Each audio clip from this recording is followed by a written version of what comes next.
అందరికీ నమస్కారం. ఎస్ఎస్ఆర్ ఇంగ్లీష్కి స్వాగతం. ఈరోజు మన వీడియోలో ఇంటర్మీడియట్ ఫస్ట్ ఇయర్ వొకేషనల్కి సంబంధించినటువంటి ఇంగ్లీష్ సిలబస్ ఏదైతే ఉందో దాని మీద మన వీడియో చేయడం జరుగుతుంది. వొకేషనల్ విద్యార్థులకు సంబంధించి ఫస్ట్ ఇయర్ వొకేషనల్కి సంబంధించినటువంటి విద్యార్థులకి ఇంగ్లీష్ సిలబస్ అనేటువంటిది 2025-26కి సంబంధించి మారినటువంటి సిలబస్, ఆ న్యూ సిలబస్ ఏదైతే ఉందో ఆ సిలబస్ని ఈరోజు మనం చూస్తున్నాము. దీంట్లో మనం ఏమేమి ఉన్నాయి అనేటువంటిది చూస్తే మనకి వాళ్ళు ఇవ్వడానికి యూనిట్ వైజ్ మనకి ఇవ్వడం జరిగిందనమాట. యూనిట్ వైజ్ ఇచ్చారు. ఆ సిలబస్ అనేది ఎలాగనేది మీకు చూపిస్తాను నేను. ఇక్కడ చూడండి, యూనిట్ వైజ్ ఫస్ట్ యూనిట్లో వొకేషనల్ సిలబస్ చూస్తే ఫస్ట్ యూనిట్లో మనకి చీఫ్ సీటిల్స్ లెటర్ ఒకటి, ఇన్విక్టిస్ ఒకటి, ద బ్లైండ్ డాగ్ అనేటువంటిది యూనిట్ 1లోను. అలాగే రెండో దాంట్లో the malady of over thinking, refugees, retrieved reformation అనేటువంటివి ఇలా యూనిట్ వైజ్ ఇచ్చారనమాట. యూనిట్ 1, యూనిట్ 2 కింద ఇచ్చారు. ఇవి ఎలాగ మనం డివైడ్ చేయాలనేటువంటిది మీకు చూపిస్తాను. కొంచెం కన్ఫ్యూజ్గా ఉన్నాయి కాబట్టి నేను ఆల్రెడీ ఇక్కడ టైప్ చేశాను. చూడండి, దీంట్లో ప్రోజ్లో చూడండి ఫ్రెండ్స్, ఒకసారి మనం ప్రోజ్లో చూస్తే the malady of over thinking అనేటువంటిది ఒకటి మనకి ఇవ్వడం జరిగింది. ఇక రెండోది ఏంటంటే చీఫ్ సీటిల్స్ లెటర్ అనేటువంటిది ఇవ్వడం జరిగిందనమాట. అలాగే పోయిట్రీ నుంచి ఏమి ఇచ్చారంటే పోయిట్రీ నుంచి ఇన్విక్టస్ ఒకటిని, రిఫ్యూజీస్ అనేటువంటిది ఒకటి, ఈ రెండు ఇవ్వడం జరిగింది. ఇక ఎక్స్టెన్సివ్ రీడింగ్ అంటే నాడిటైల్ నుంచి ఎక్స్టెన్సివ్ రీడింగ్ నుంచి ఏమేమి వచ్చినాయి అంటే బ్లైండ్ డాగ్ ఒకటి, అలాగే ఏ రిట్రీవ్డ్ రిఫర్మేషన్. ఇది ఎలాగ కేటగిరీ చేశారు అనేటువంటిది మనం చూస్తే ఇక్కడ మనం ఈసారి మనకి వొకేషనల్ విద్యార్థులకి యానటేషన్స్ కూడా ఉన్నాయి.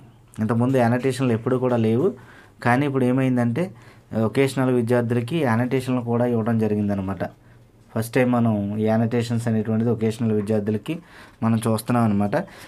ఈ యానటేషన్లో ప్రోజ్ నుంచి పోయిట్రీ నుంచి కూడా యానటేషన్స్ ఉన్నాయన్నమాట. ఫస్ట్ రోమన్లోకి వచ్చేటప్పటికి మనకి ప్రోజ్ నుంచి యానటేషన్లు ఉంటాయన్నమాట. ఫర్ ఎగ్జాంపుల్ ఈ 2 లెసన్లు ఉన్నాయి కదా, ఈ 2 లెసన్ల నుంచి 2 యానటేషన్లు వస్తాయి. దీంట్లో రాయవలసింది ఏంటంటే ఒకటి మాత్రమే రాయాలి. ఒక్కోదానికి 4 మార్కులు చెప్పున 4 మార్కులు అనమాట. 1 4 4. ఈ 2 వాటి నుంచి యానటేషన్ లైన్లు వస్తాయి, రాయవలసింది ఒకటే. అలాగే సెకండ్ రోమన్లో పోయిట్రీ నుంచి కూడా యానటేషన్ లైన్లు వస్తాయి.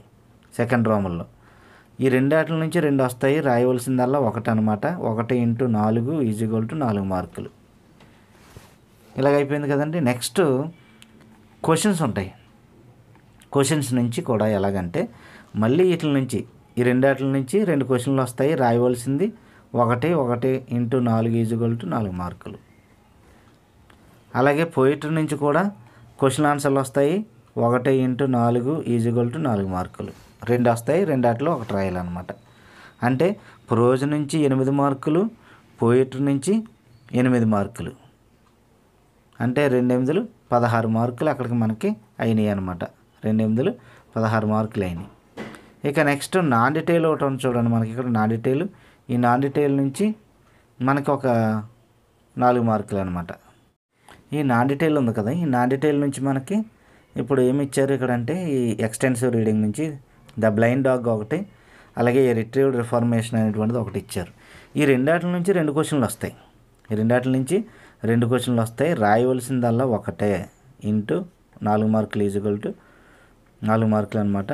ఇది పైనేమో ప్రోజ్లో 8 మార్కులు, పోయిట్రీ నుంచి 8 మార్కులు, అలాగే నాన్ డీటెయిల్ నుంచి 4 మార్కులు, అంటే మొత్తం 20 మార్కులు అనమాట. ఇది థియరీ పార్ట్.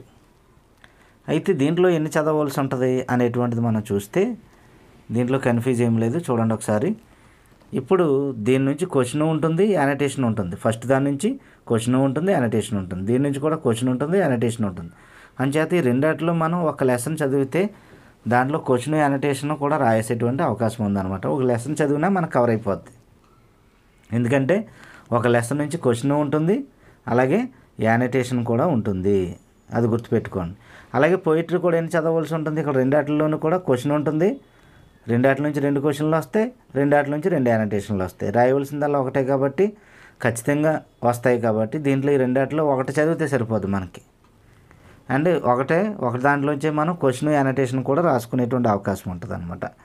ఇక మూడోది మనం చూస్తే ఈ నాడిటైల్లో ఈ రెండాట్ల నుంచి 2 క్వశ్చన్లు వస్తాయి, రాయవలసిందల్లా ఒకటే కాబట్టి ఈ రెండాట్లో ఏదో ఒకటి మనం ప్రిపేర్ అయితే సరిపోద్ది అనమాట.